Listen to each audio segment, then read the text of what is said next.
गोरी सोवै सेज पर, मुख पर डारे केस, चल खुसरो घर आपने, रैन भई चहु देश।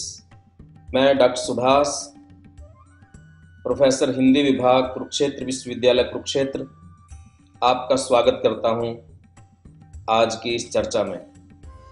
आज की हमारी चर्चा का विषय है हिंदी के प्रसिद्ध कवि अमीर खुसरो। गोरी सोवै सेज पर, मुख पर डारे केस, चल खुसरो घर आपने, रैन भई चहु देश। यह छंद हिंदी के अमर कवि अमीर खुसरो का है और यह उन्होंने बोला था अपने गुरु हजरत निजामुद्दीन औलिया की मृत्यु पर दिल्ली में सन 1325 में। इसको पढ़कर बेहोश हो गए थे और इसके कुछ समय बाद उनकी भी मृत्यु हो गई। अमीर खुसरो की जिंदगी और साहित्य के बारे में जानना एक अद्भुत अनुभव से गुजरना। उत्तर प्रदेश के एटा जिले के पटियाली नामक गांव में सन 1253 ईस्वी में जन्मे अमीर खुसरो का मूल नाम था अबुल हसन। अमीर खुसरो अभी बच्चे ही थे कि उनके पिता की मृत्यु हो गई और खुसरो के नाना अमादुल मलिक ने खुसरो का पालन पोषण किया। चूंकि अमादुल मलिक का संबंध तत्कालीन राज दरबार से था, इसलिए खुसरो भी दरबारों से जुड़ गए। तत्कालीन कई राजाओं के दरबार में रहे। अमीर खुसरो हिंदुस्तान के कई क्षेत्रों में गए, दिल्ली, मुल्तान, इलाहाबाद, बंगाल, दौलताबाद। उनकी रचनाओं में इन इलाकों की संस्कृति के दर्शन होते हैं।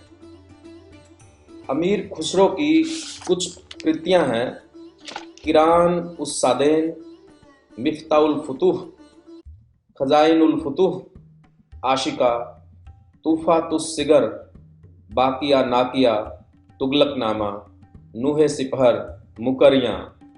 खुसरो ने लगभग हर प्रकार की कविता लिखी, जिसमें गजल, मसनवी, कथा, रुबाई सब शामिल है। अमीर खुसरो के बारे में नामवर सिंह ने लिखा है कि खुसरो ने अपनी किशोर अवस्था के दौरान तुरफ्तु सिगर में अपनी मिलनसार तबीयत का ब्यौरा लिखते हुए लिखा है, खाना खाने का वक्त छोड़कर मैं कभी चुप नहीं रहता। जो भी मिलता है उससे बातें करता हूँ, गवारों से बतियाता हूँ और बच्चों को प्यार करता हूँ। उन्हीं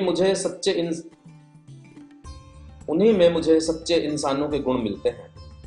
मैं हिंदुस्तान के सीधे, सच्चे, पवित्र और स्वाभिमानी आम लोगों को प्यार करता हूँ, बल्कि पूजता हूँ, और यही मेरा शगल है। मुझे यह कहते हुए खुशी होती है कि खुश रहने के लिए ये सीधे साधे लोग काफ़ी हैं। अगर मेरे पास कभी कोई बगीचा होता तो उसमें फूलों, कुंजों और चश्मों के लिए कोई जगह न होती। मैं तो सिर्फ इतनी जगह चाहता हूँ जहाँ मैं खुलकर घूम फिर सकूँ और आम इंसानी फूलों से गुफ्तगू कर सकूं।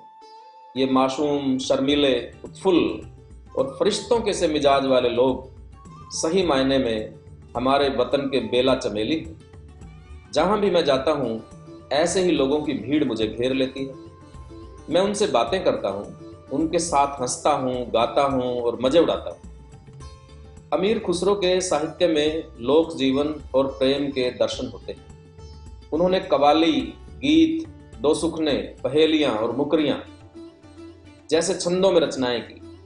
उनके गीत ग्रामीण जनजीवन की अभिव्यक्ति करते हैं। आज भी लोक जीवन में अमीर खुसरो के अनेक गीत प्रचलित हैं। काहे को ब्याहे विदेश, अरे लखी बाबुल मोरे, काहे को ब्याही विदेश। भैया को दियो बाबुल महले दो महले, हमको दियो परदेश, अरे लखिया बाबुल मोरे, काहे को ब्याही विदेश। हम तो बाबुल तोरे खूंटे की गैया, जित हाके हक जय हैं, अरे लखिए बाबुल मोरे, काहे को ब्याहे विदेश। इस गीत में एक स्त्री की पीड़ा को कितनी खूबसूरती के साथ व्यक्त किया गया है कि और इसमें वो सब सवाल भी मौजूद हैं जो आज के दिन भी स्त्री जीवन को प्रभावित कर रहे हैं। कि जब एक स्त्री शादी के बाद दूर देश जाती है तो उसके जितने भी संपत्ति के अधिकार हैं, उत्तराधिकार के सवाल हैं, उसके विस्थापन की चीज़ें जुड़ी हुई हैं, वो सब दर्द इस गीत के बोलों में शामिल है। अमीर खुसरो को अपने देश से प्रेम था। नूहे सिपहर में भारतीय पक्षियों का वर्णन करते हुए कहा कि मैना के समान अरब और ईरान में कोई पक्षी नहीं है। भारतीय मोर की भी उन्होंने बहुत प्रशंसा की। उनकी रचनाओं में कई स्थानों पर भारतीय ज्ञान, दर्शन, अतिथि सत्कार, फूलों, वृक्षों, रीति रिवाजों तथा सौंदर्य की मुक्त कंठ से प्रशंसा मिलती है। अमीर खुसरो की रचनाओं में अपने देश के प्रति गहरा लगाव परिलक्षित होता है। अमीर खुसरो को अपने हिंदुस्तानी होने पर गर्व था। मसनवी नूहे सिपहर में हिंदुस्तान का संकेत करते हुए कहते हैं, हस्तमरा मोलिदो मावा वतन, यानी यही मेरा जन्म स्थान और यही मेरी मातृभूमि है। खुसरो ने लिखा कि संभव है कि कोई मुझसे पूछे कि भारत के प्रति मैं इतनी श्रद्धा क्यों रखता हूं। मेरा उत्तर यह है कि केवल इसलिए कि भारत मेरी जन्मभूमि है, भारत मेरा अपना देश है। ये उस समय की बात है कि जब अरब से, ईरान से लोग यहाँ भारत में आए थे और एक नई संस्कृति का निर्माण हो रहा था, और इस देश की जलवायु के साथ, यहाँ के पशु पक्षियों के साथ, यहाँ के जीवन के साथ किस तरह से घुल मिल रहे थे। खुसरो की रचनाओं में इस बात के हमें दर्शन होते हैं। भाषा के संबंध में अमीर खुसरो का मानना था कि एकता और आत्मीयता को स्थापित करने का सबसे बड़ा एवं महत्वपूर्ण साधन भाषा है। इसलिए खुसरो ने जनभाषा में रचनाएं की। अमीर खुसरो को जनसाधारण की भाषा से अत्यधिक लगाव था। अमीर खुसरो ने अपने बेटे को नसीहत देते हुए कहा कि मैं हिंद को ही अपना मुल्क मानता हूं और यहाँ के आम लोगों की जुबान को ही अपनी जुबान। उन्होंने यह भी कहा कि अगर हम तुर्कों को हिंद में रहना है और सदा के लिए यहीं बसना है, तो सबसे पहले हमें यहाँ के लोगों की दिलों में बसना होगा, और दिलों में बसने के लिए सबसे पहली जरूरत है इनकी जबान में इनसे बातें करना, इनके दिल की बात को शायरी में बांधना, तभी बंध पाएंगे हम इनसे। तुर्कों को हिंदवी जबान सीखने के ख्याल से ही मैंने खालिक बारी नाम की किताब लिखी है। यूं भी हिंदवी जबान किसी भी तरह से अरबी फारसी के मुकाबले हल्की या कमजोर नहीं। सन 1318 के आसपास लिखे गए अपने प्रसिद्ध फारसी महाकाव्य नूहे सिपहर यानी नो आकाश में खुसरो ने भारत में बोली जाने वाली भाषाओं की शिनाख्त की, उन सबको हिंदी से जोड़कर दिखाया। सिंधी ओ लाहौरी ओ कश्मीर ओ गर, थर समंदरी तिलगी ओ गुजर, माबरी ओ गोरी ओ बंगाल ओ अवध, दिल्ली ओ पेराम कस अंदर हमाहद, ई हमा हिंदविस्त जी अयाम कुहन, आमा बकारास्त बहर गुना सुखन, यानी सिंधी, मराठी, कश्मीरी, सिंधी, पंजाबी, कश्मीरी, मराठी, कन्नड़, तेलुगु, गुजराती, तमिल, असमिया, बंगला, अवधी, दिल्ली और उसके आसपास जहाँ तक उसकी सीमा है, इन सबको प्राचीन काल से हिंदवी नाम से जाना जाता है। बहरहाल अब मैं अपनी बात शुरू करता हूँ। खुसरो के इस छंद को भारत के पहले अनौपचारिक भाषा सर्वेक्षण का दर्जा दिया जा सकता है। खुसरो ने हिंदवी की फारसी और तुर्की से भी तुलना करते हुए हिंदवी के मिठास को भाषा कहा। इस बात गुत हिंद बहुज्जत की राज हस्त पर पारसी और तुर्की अल्फाज खुशगवार। यानी फारसी और तुर्की की तुलना में हिंदवी अपने मधुर शब्दों के कारण अधिक लोकप्रिय है। खुसरो ने जनसाधारण की भाषा को महत्व दिया। अपनी खालिक बारी रचना में अरबी, फारसी और हिंदी भाषा की त्रिवेणी को प्रवाहित किया। खालिक बारी एक तरह का कोश है। खालिक बारी में अरबी के 237, तुर्की के 2, फारसी के 482 तथा हिंदी के 575 शब्द हैं। इससे अनुमान लगाया जा सकता है कि वे हिंदी भाषा को कितना चाहते थे। हिंदवी, जो बाद में हिंदी भाषा के रूप में विकसित हुई, वे जनसाधारण की भाषा में विचार व्यक्त करके अधिक प्रसन्न होते थे। उनका कहना था कि हिंदवी में अपने विचार अच्छी तरह व्यक्त कर सकते हैं। वे कहते थे, चूमन तूतीय हिंदम और रास्त पुरुषी, जे मन हिंदवी पुरुष ते नग्ज गोयम, यानी मैं हिंदुस्तान का तोता हूँ, मुझसे मीठा बोलना चाहो तो मुझसे हिंदवी में पूछो, जिससे मैं भली भांति बात कर सकूं। तुर्क हिंदुस्तानम मन हिंदवी गोयम जवाब, शक्र मिश्री नदारम कज अरब गोयम सुखन, यानी मैं एक भारतीय तुर्क हूँ और आपको हिंदवी में उत्तर दे सकता हूँ।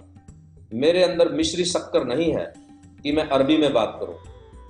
खुसरो प्रसिद्ध सूफी निजामुद्दीन औलिया के शिष्य थे। उनकी कविता में सूफियाना फक्कड़पन व आध्यात्मिक प्रेम के दर्शन होते हैं। मृत्यु के बाद आत्मा अपने पति रूपी ईश्वर से मिलन और उसके दर्शन करती है। बहुत कठिन है डगर पनघट की, कैसे मैं भर लाऊं मधवा से मटकी, मेरे अच्छे निजाम पिया, कैसे मैं भर लाऊं मधवा से मटकी, जरा बोलो निजाम पिया, पनिया भरन को मैं जो गई थी, दौड़ झपट मोरी मटकी पटकी। इस काल की संस्कृतियों के संगम से भाषा और संगीत कला की जो उन्नति हुई, उसमें अमीर खुसरो का विशेष योगदान है। अमीर खुसरो का जीवन और रचनाएं सांप्रदायिक सद्भाव व सांस्कृतिक समन्वय की मिसाल हैं। भारतीय और ईरानी संगीत को मिलाकर संगीत को बुलंदी तक पहुंचाने में अमीर खुसरो का विशेष योगदान है। ईरानी 12 स्वरों के आधार पर राग वर्गीकरण की पद्धति अमीर खुसरो से ही शुरू हुई। भारतीय संगीत का अभिन्न हिस्सा बन चुके ख्याल और तराना अमीर खुसरो की देन है। खुसरो ने बरवा राग में लय की रीति आरंभ की, सितार वादन, कवाली आदि का आविष्कार किया। अमीर खुसरो ने अपने पुत्र ग्यास को 3 नसीहतें दी। इन तीनों नसीहतों को देखकर कहा जा सकता है कि हिंदू और मुसलमान की निकटता का अनुमान लगाया जा सकता है। जनभाषा में साहित्य रचना और जनजीवन को साहित्य के विषय वस्तु बनाने के संबंध में अमीर खुसरो ने स्पष्ट तौर पर कहा, अपने बेटे को नसीहतें दी, ग्यास बेटे, मैंने तो हिंद की खाक को अपनी आंखों का सूरमा बना लिया है, इसलिए तुम्हें सबसे पहली नसीहत यही देना चाहता हूं कि तू भी हिंद को ही अपना सब कुछ समझना। दूसरी नसीहत यह है कि क्योंकि तू भी शायरी करने लगा है, इसलिए मैं चाहूंगा कि हिंदवी में ही शायरी करना। तीसरी नसीहत यह है कि अपनी शायरी का कोई भी हिस्सा शाहों की खुशामद में बर्बाद मत करना, जैसे कि मैंने किया। मैं चाहता हूं कि तू हिंद के आम लोगों में घुल मिलकर उनकी रूहों की आवाज़ सुन और फिर उस आवाज़ को अपने शायरी की रूह बना ले। साथियों, अमीर खुसरो ने जो अपने बेटे को ये 3 नसीहतें दी, इन 3 नसीहतों से हम समझ सकते हैं अमीर खुसरो का अपने वतन के प्रति लगाव, अपनी शायरी के संबंध में उनके विचार और शायरी में या कविता में किस तरह की विषय वस्तु हो, इसका उन्होंने खुलासा किया है। सबसे पहले, मैंने तो हिंद की खाक को अपनी आंखों का सूरमा बना लिया, इसलिए पहली नसीहत यही देना चाहता हूं कि तू भी हिंद को ही अपना सब कुछ समझना। कि जो निष्ठा है अपने वतन के प्रति, उसकी तरफ यहां संकेत कर रहे हैं। दूसरी नसीहत यह है कि हिंदवी में ही शायरी करना, यानी जन भाषा में शायरी करना। यद्यपि वो राज दरबारों में रहे, राज दरबारों की, राजाओं की खुशामदें भी की, उनकी खुशामद में रचनाएं भी लिखी, लेकिन उन सब रचनाओं का निचोड़ जब उन्होंने अपने बेटे ग्यास को बताया, तो उन्होंने कहा कि मैं चाहता हूं कि तू हिंद के आम लोगों में घुल मिलकर उनको रूहों की आवाज सुन, उनके रूहों की आवाज सुन, आम लोगों के, कि उनकी आत्मा की आवाज, उनके दिल की आवाज, और फिर उस आवाज को अपनी शायरी की रूह बना ले। आम लोगों की आशाएं और आकांक्षाएं हैं, दुख तकलीफें हैं, उनको अपनी शायरी की रूह बना ले, कि वो कविता की, साहित्य की आत्मा, लोगों की आवाज, उसकी दुख तकलीफ और पीड़ा बने। 1000 साल पहले अमीर खुसरो ने साहित्य की विषय वस्तु के बारे में, साहित्य की भाषा के बारे में ये बातें कही थी जो हमारे लिए आज भी बहुत महत्वपूर्ण बातें हैं कि अमीर खुसरो रचित सैकड़ों बूझ और अभिबूझ पहेलियां, मुकरियां हमारे जनजीवन का हिस्सा बन गई हैं। बूझ पहेली वो होती हैं जिनका उत्तर पहेलियों में ही छुपा होता है, जैसे बीसों का सर काट लिया, ना मारा ना खून किया। ये बीसों का सर काट लिया, ना मारा ना खून किया कि हमारे 10 नाखून हाथों के और 10 नाखून पैरों के होते हैं, तो ये 20 नाखून जब हम काटते हैं, इनका सर काटते हैं, तो ना मारा ना खून किया, ये नाखून जो ना और खून जो 2 शब्द हैं, ये जोड़ के इसी में इसका उत्तर छुपा हुआ है, नाखून। अनबूझ पहेली वो पहेलियां होती हैं जिनका उत्तर पहेलियों में नहीं होता, जैसे खेत में उपजे सब कोई खाए, घर में उपजे घर को खाए। और इसका उत्तर है फूट, कि जैसे फूट एक ककड़ी की तरह का, खरबूजे की तरह का एक फल है जो खेत में पैदा होता है, बेल होती है उसकी। खेत में उपजे सब कोई खाए, कि उसको सब खाते हैं। घर में उपजे घर को खाए, और यदि ये घर में उपज जाए फूट तो ये घर को ही खा जाती है। तो इसका उत्तर उसमें नहीं है, पहेली में नहीं है। जैसे एक थाल मोती से भरा, सबके सर पर औंधा धरा, चारों ओर वह थाली फिरे, मोती उससे एक न गिरे। आकाश को की तरफ संकेत है इसमें। एक थाल मोती से भरा, सबके सर पर औंधा धरा, चारों ओर वह थाली फिरे, मोती उससे एक न गिरे।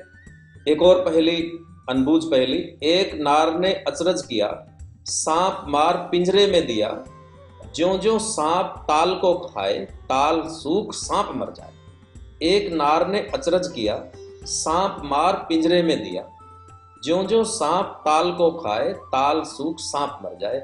ये दिया और बाती की तरफ संकेत है कि जिस तरह से बाती बना करके दिए में डाल दिया जाता है, यानी कि पिंजरे में डाल दिया, और जैसे जैसे वो बाती जो है, वो तेल उसमें से खत्म होता जाएगा, वो ताल है, तालाब है, और वो सूख जाएगा और सांप भी मर जाएगा, बत्ती भी बुझ जाएगी। तो ये अनबूझ पहेलियां हैं। इस तरह से खुसरो की अनेक पहेलियां सैकड़ों की संख्या में हमारे जनजीवन में अभी तक भी मौजूद हैं, और ये बुद्धि का टेस्ट भी होती हैं, इसमें ज्ञान भी होता है, मनोरंजन भी होता है। दो सुखने नाम से भी अमीर खुसरो ने बहुत चीजें लिखी, जैसे पान सड़ा क्यों घोड़ा अड़ा क्यों। ये 2 चीजों को जोड़ा है जिसमें दोनों में एक ही बात के कारण चीज हुई है। पान सड़ा क्यों घोड़ा अड़ा क्यों, उत्तर है फेरा न था। यानी यदि आप पान के पत्ते को फेरते नहीं हो, उसको घुमाते नहीं हो, उलटते पलटते नहीं हो, तो सड़ जाता है पानी में। ऐसे ही घोड़े को भी यदि आप फेरते नहीं हो, उसको घुमाते नहीं हो, उस पर सवारी नहीं करते हो, तो वो भी अड़ने लगता है। अड़ा क्यों। उनकी मुकरियां भी बहुत प्रसिद्ध हैं। वह आवे तब शादी होए, उस बिन दूजा और न कोय, मीठे लागे वाके बोल, का सखी साजन ना सखी ढोल। कि इसमें ढोल है। वह आवे तब शादी होए, जब ढोल आता है तो शादी होती है, यानी कि शादी में ढोल बजता है। उस बिन दूजा और न कोय, और जब ढोल बजता है तो उसी की आवाज सुनाई देती है। मीठे लागे वाके बोल, और उसके बोल मीठे लगते हैं। का सखी साजन ना सखी ढोल। तो सवाल करें क्या सखी वो साजन है, तो कहते नहीं, वह ढोल है। ऐसे ही अमीर खुसरो ने ढकोसले बनाए बहुत सारे। जैसे एक उसका उदाहरण, बड़ा इंपॉर्टेंट उदाहरण, खीर बनाई जतन से, चरखा दिया जला, आया कुत्ता खा गया, तू बैठी ढोल बजा, ला पानी पिला। इस तरह से ढकोसले बनाए, नए छंदों में उन्होंने रचनाएं की। खुसरो रैन सुहाग की, जागी पी के संग, तन मेरो मन पियो को, दो भयो एक रंग। खुसरो दरिया प्रेम का, उल्टी वाकी धार, जो उतरा सो डूब गया, जो डूबा सो पार। प्रेम की वो बात कह रहे हैं कि जो उसमें डूबता है वो पार हो जाता है और उसकी धार बड़ी उल्टी है। तो ये सूफियाना जो प्रेम है उसके बारे में वो बात कह रहे हैं।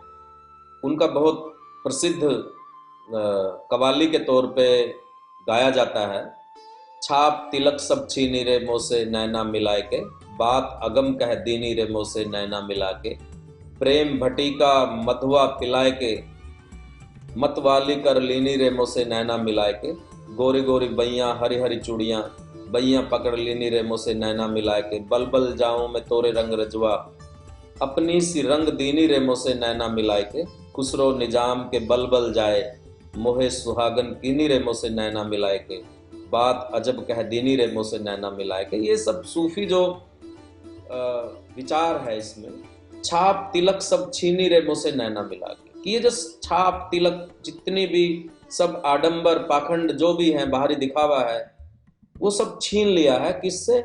नैना मिला के। कि प्रेम करके, जब सूफी प्रेम, जब आत्मा का प्रेम, रूहों का प्रेम, ईश्वर के साथ जब आपका प्रेम लगन लगती है, तो ये जो बाहरी दिखावे हैं, जो बाहरी आडंबर हैं, आवरण हैं, वो सब बेकार हो जाते हैं। प्रेम भट्टी का मधुआ पिलाए के, कि जो प्रेम की भट्टी है उसका मधुआ पिला के, उसका मद्य पिला करके, उसकी शराब पिला करके, उसका नशा पिला करके, मतवाली कर लीनी रे मुँह से नैना मिला के, कि मतवाली कर ली है किसमें? प्रेम की भट्टी में बनी हुई शराब पिला कर। गोरी गोरी बैया हरी हरी चूड़ियां, बैया पकड़ लीनी रे मुँह से नैना मिला के। कि ये पूरा जो चित्रण किया गया है, ये एक सूफी प्रेम का चित्रण है कि किस तरह से आत्मिक जो प्रेम है। अमीर खुसरो 12 राजाओं के दरबार में रहे, उन्होंने राजाओं के लिए, राजाओं की प्रशंसा में रचनाएं भी की, लेकिन वो दरबार के साथ आत्मा से नहीं जुड़े थे। उनकी आत्मा जुड़ी हुई थी सूफी दर्शन के साथ। अपने गुरु निजामुद्दीन औलिया के साथ जितना उनका प्रेम और मोह था, वो उनके जीवन से, उनकी शायरी से, उनके बारे में प्रचलित किंवदंतियों से, उन सब चीज़ों से हम उनको जान सकते हैं। और कहते हैं कि जब निजामुद्दीन औलिया की मृत्यु हुई तो अमीर खुसरो काफ़ी दूर थे, उस समय दिल्ली में नहीं थे। और कुछ समय के बाद जब वो वहाँ पहुँचे और उनको निजामुद्दीन औलिया की सिर्फ मजार मिली, तो उन्होंने ये दोहा पढ़ा था, गोरी सोवे सेज पर, मुख पर डारे केस, चल खुसरो घर आपने, रैन भई चहुदेस। और कहते हैं कि इसके कुछ समय के बाद ही खुसरो की भी मृत्यु हो गई थी। साहित्य के साथ साथ संगीत में अमीर खुसरो का बहुत बड़ा योगदान है। हकीम मोहम्मद इकराम खान अवध के प्रख्यात संगीतकार थे। उन्होंने अपनी पुस्तक मुदुनुल मासिकी में लिखा है कि अमीर खुसरो की फारसी और हिंदी के रागों पर इतनी गहरी पकड़ थी कि उसे युग का नायक कहा जा सकता है। उसने पखावज की जगह ढोलक का आविष्कार किया और बीन की जगह सितार का। धुरु, रहवा, मत्था, छिंद, प्रसंद, ध्रुपद सामान्य तौर पर प्रयोग होते हैं। उसने 6 नए तरीके खोजे, कूल, कलवना, नक्श, गुल, तराना और ख्याल। अमीर खुसरो ने संगीत की विधाएं खोजी, सावनी, फरोदस्त, पश्तो, कव्वाली। अमीर खुसरो भारतीय साजी संस्कृति के, समन्वयवादी संस्कृति के, संगीत के, साहित्य के एक बड़ा नाम अमीर खुसरो का है। इस तरह से कहा जा सकता है कि अमीर खुसरो हिंदी के एक अनुपम कवि हैं आदिकाल के, जिनका भारतीय साहित्य और संगीत को बहुमुखी देन है। और उनके गीत रचे हुए हैं जो, वो हमारे लोक के रग रग में बसते हैं। तो मिलते हैं दोस्तों किसी और विषय के साथ, तब तक के लिए धन्यवाद।